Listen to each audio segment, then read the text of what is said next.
खरगोश की चतुराई। किसी घने वन में एक बहुत बड़ा शेर रहता था। वह रोज शिकार पर निकलता और एक ही नहीं, दो नहीं, कई कई जानवरों का काम तमाम देता। जंगल के जानवर डरने लगे कि अगर शेर इसी तरह शिकार करता रहा तो एक दिन ऐसा आएगा कि जंगल में कोई भी जानवर नहीं बचेगा। सारे जंगल में सनसनी फैल गई। शेर को रोकने के लिए कोई न कोई उपाय करना जरूरी था।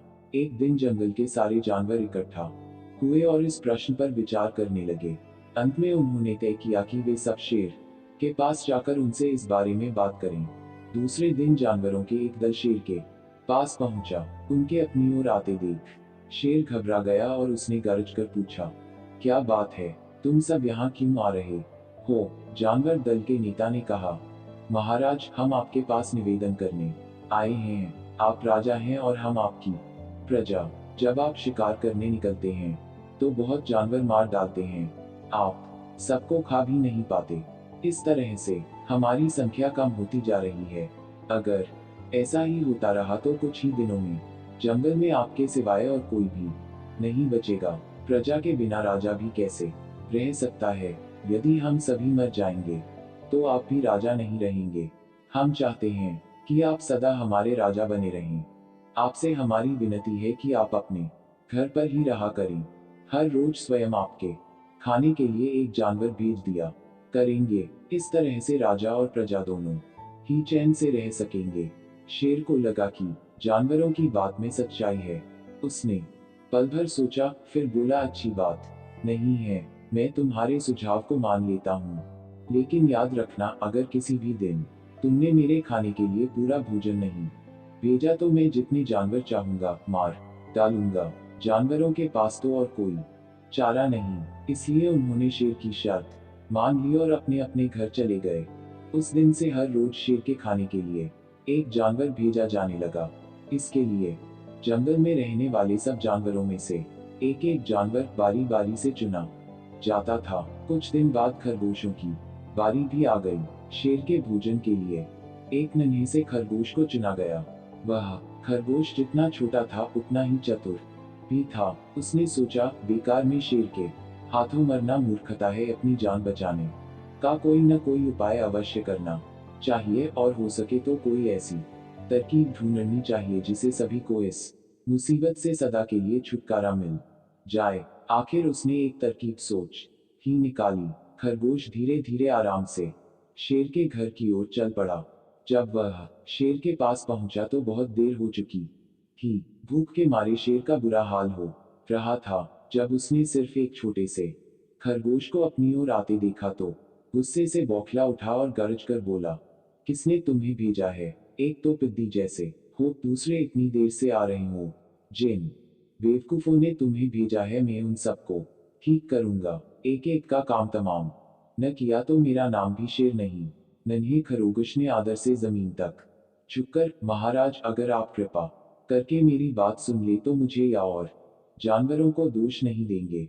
वे तो जानते थे कि एक छोटा सा खरगोश आपके भोजन के लिए पूरा नहीं पड़ेगा, इसलिए उन्होंने 6 खरगोश भेजे थे। लेकिन रास्ते में हमें एक और शेर मिल गया। उसने 5 खरगोशों को मारकर खा लिया। यह सुनते ही शेर दहाड़कर बोला, क्या कहा? दूसरा शेर, कौन है वह? तुमने उसे कहाँ देखा? महाराज, वह तो बहुत ही बड़ा शेर है। खरगोश ने कहा, वह जमीन के अंदर बनी एक बड़ी गुफा में से निकला था। वह तो मुझे ही मारने जा रहा था, पर मैंने उससे कहा, सरकार, आपको पता नहीं कि आपने क्या अंधेर कर दिया है। हम सब अपने महाराज के भोजन के लिए जा रहे थे, लेकिन आपने उनका सारा खाना खा लिया है। हमारे महाराज ऐसी बातें सहन नहीं करेंगे। वह जरूर ही यहाँ आकर आपको मार डालेंगे। इस पर उसने पूछा, कौन है तुम्हारा राजा? मैंने जवाब दिया, हमारा राजा जंगल का सबसे बड़ा शेर है।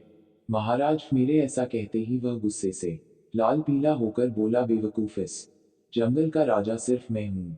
यहाँ सब जानवर मेरी प्रजा हैं। मैं उनके साथ जैसा चाहूं वैसा कर सकता हूँ।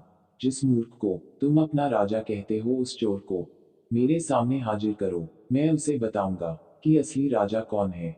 महाराज, इतना कहकर उस शेर ने आपको लिवाने के लिए मुझे यहाँ भेज दिया। खरगोश की बात सुनकर शेर को बड़ा गुस्सा आया और वह बार बार गरजने लगा। उसकी भयानक गरज से सारा जंगल दहलने लगा। मुझे फौरन उस मूर्ख का पता बताओ, शेर ने दहाड़कर कहा। जब तक मैं उसे जान से न मार दूंगा मुझे चैन नहीं मिलेगा। बहुत अच्छा महाराज, खरगोश ने कहा, मौत ही उस दुष्ट की सजा है। अगर मैं और बड़ा और मजबूत होता तो मैं खुद ही उसके टुकड़े टुकड़े कर देता। चलो रास्ता दिखाओ, शेर ने कहा। फौरन बताओ किधर चलना है। इधर आइए महाराज, इधर। खरगोश रास्ता दिखाते हुआ शेर को एक कुएं के पास ले गया और बोला, महाराज वह दुष्ट शेर जमीन के नीचे किले में रहता है। जरा सावधान रहिएगा। किले में छुपा दुश्मन खतरनाक होता है। मैं उससे निपट लूंगा। शेर ने कहा, तुम यह बताओ कि वह है कहाँ। पहले जब मैंने उसे देखा था तब तो वह यहीं बाहर खड़ा था। लगता है आपको आता देखकर वह किले में घुस गया। आइए मैं आपको दिखाता हूँ। खरगोश ने कुएं के नजदीक आकर शेर से अंदर झांकने के लिए कहा।